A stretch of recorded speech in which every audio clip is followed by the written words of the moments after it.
My name's Steve Green. I live in Lansing. I'm a medical marijuana patient. I was here to speak to you last time as well. And again, I've been asked on behalf of a couple of your residents to come speak. They're unable to do so and request that I speak for them as well. One of the things I want to talk about, obviously, is medical marijuana. I am a medical marijuana patient, and I have been for several years. I am an epileptic patient. I have been on a maximum of 32 prescription drugs a day. Many of those were narcotics. Many of those were serious narcotics that have a lethal dose. That lethal dose means it can kill you.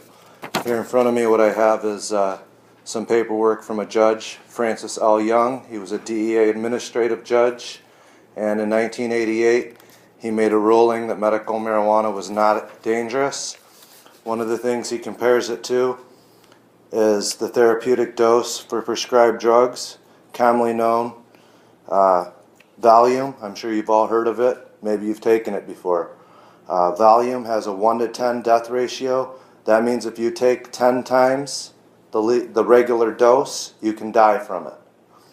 Marijuana, on perspective, you would have to use 1,500 pounds within 15 minutes to die from that. Another thing that many of you may not be aware of is there's a marijuana that does not cause a high. It has a compound called CBD, cannabidiol. That's the particular marijuana that I would use in a pill, edible form to stop my seizures. I went almost 2 years with no seizures. In 2009, I suffered over 100 grand mal seizures. I don't know if you've ever witnessed one of those, but it's not only as scary for the patient or the person as it is for the people around them. So I've lived on both sides of this fence, and I'm here to tell you that marijuana is safer than most of the drugs you get at the pharmacy, and it does not cause a lethal dose. So we shouldn't be concerned with that.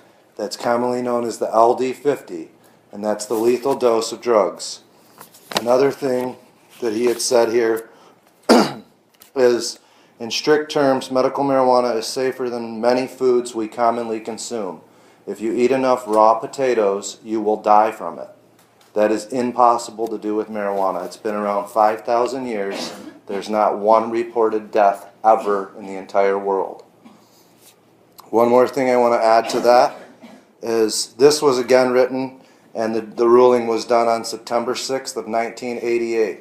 This is not new information. It's available to all of you. I'm not making it up. It came from a federal judge. And here he says there are 20 million to 50 million Americans that illegally smoke marijuana recreationally in America. Do you think that numbers went up or down? Thank you for your time.